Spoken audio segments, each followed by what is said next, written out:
ओम नमः शिवाय।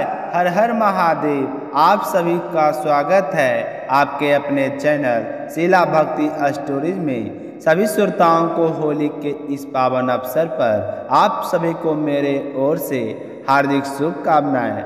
आप यह रंग और उमंगों का त्यौहार आपके जीवन में अपार खुशियां, प्रेम और समृद्धि लेकर आए। भगवान आपकी सभी मनोकामनाएं पूर्ण करे और आपका जीवन सदैव सुखी, शांति और समृद्धि से भरा रहे। आप सभी को होली की हार्दिक शुभकामनाएं। आज फागुन माह की चतुर्दशी तिथि है और गुरुवार है। 10 बजे के बाद में पूर्णिमा की शुरुआत हो जाएगी, तो आज ही पूर्णिमा का व्रत रखा जाएगा। आज इस पावन पर्व पर होलाष्टार्घ समाप्त होकर नए कार्यों की फिर से शुरुआत हो जाएगी और हिंदू कैलेंडर के अनुसार नए साल का पहला महीना यानी कि चैत्र मास की शुरुआत हो जाएगी। तो आप सभी के मंगल जीवन की कामना करते हुए शुरू करते हैं आज की कथा। बोलिए संकटनाशन गणेश जी महाराज की जय हो।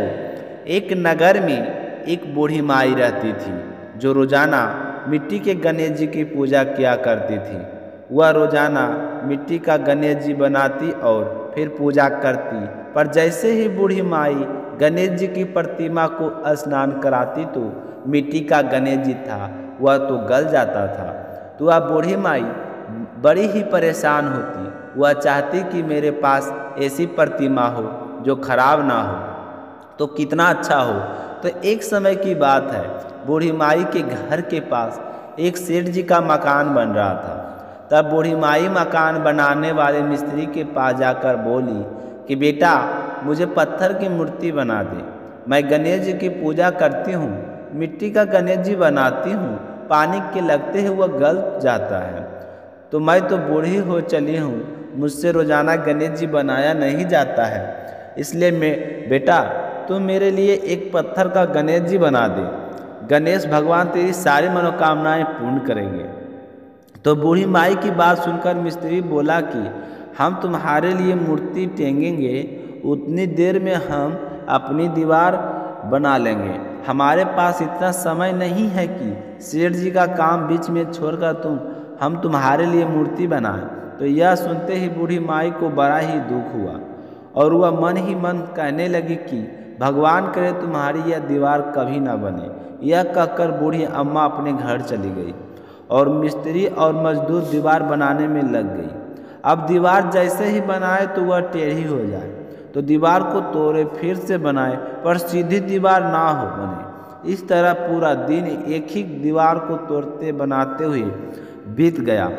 शाम को सेठ जी आए और कहने लगे कि आपने अभी तक कुछ नहीं किया है। तो मिस्त्री ने बूढ़ी माई की आने की सारी बात बताई। तो सेठ जी सुनकर बूढ़ी माई के पास गए और प्रणाम करके कहने लगे कि माँ जी, आप आशीर्वाद दो कि मेरा मकान जल्दी से पूरा हो जाए। मैं तुम्हारे लिए पत्थर का क्यों, सोने का गणेश जी बनवा दूंगा। तो यह सुनकर बूढ़ी माई बहुत ही प्रसन्न हुई और उसने सेठ जी को आशीर्वाद दिया कि बेटा बिना कोई विघ्न जल्दी से पूरा हो जाएगा। तो सेठ जी ने आकर देखा कि टेढ़ी दीवार थी वह बिल्कुल सीधी हो गई थी।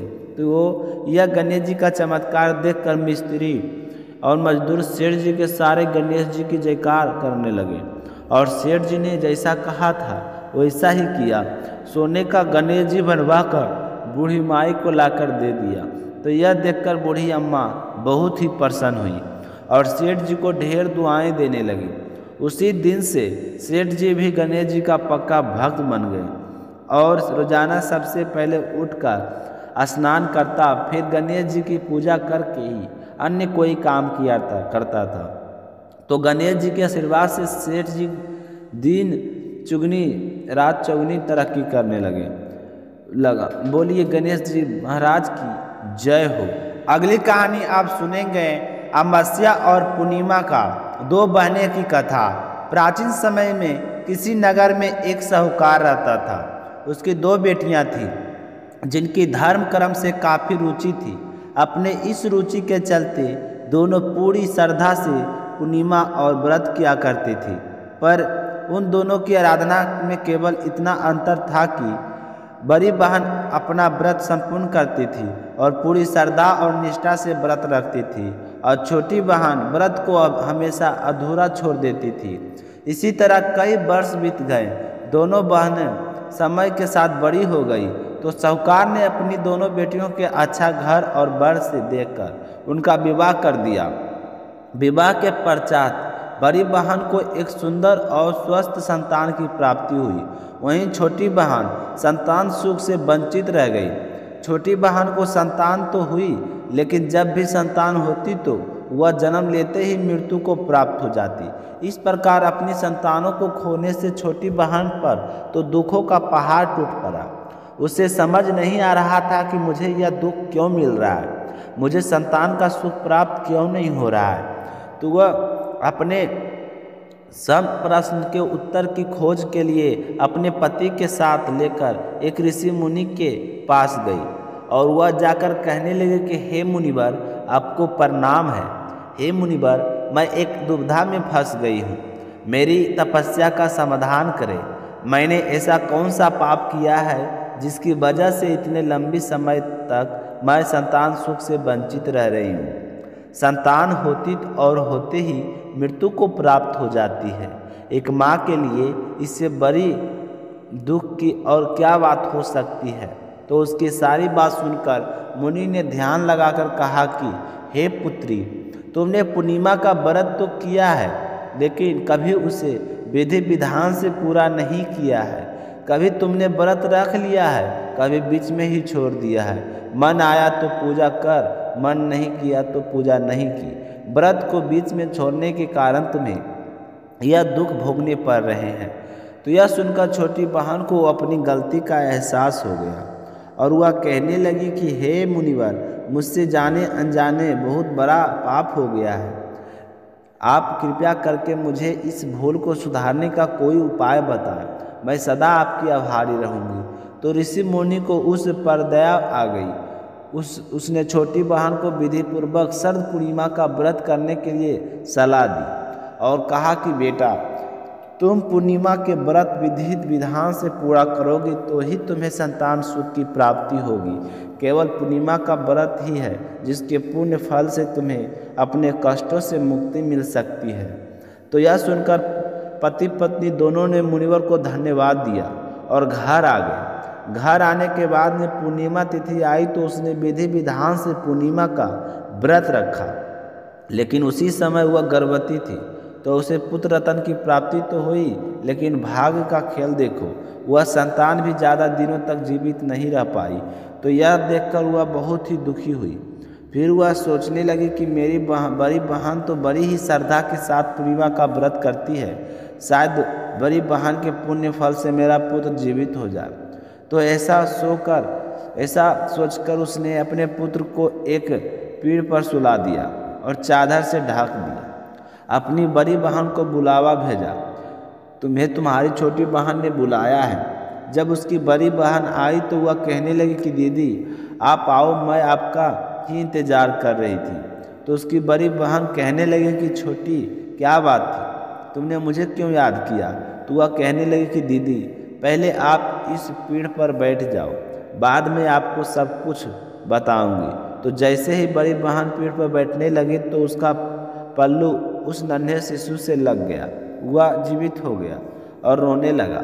तो बच्चे की रोने की आवाज़ सुनकर बड़ी बहन पेड़ पर बिना बैठे ही खड़ी हो गई और शिशु को रोता हुआ देखकर उसे गोद उठाया और क्रोधित हुई। अपनी छोटी बहन से गुस्से में कहने लगी कि छोटी, तुम मुझसे यह कैसा पाप करवाने जा रही थी। अगर इस बच्चे को कुछ हो जाता तो इसे मरवाने के लिए तुमने मुझे यहाँ पर बुलाया था। मेरा यह कलंक कैसे मिटता।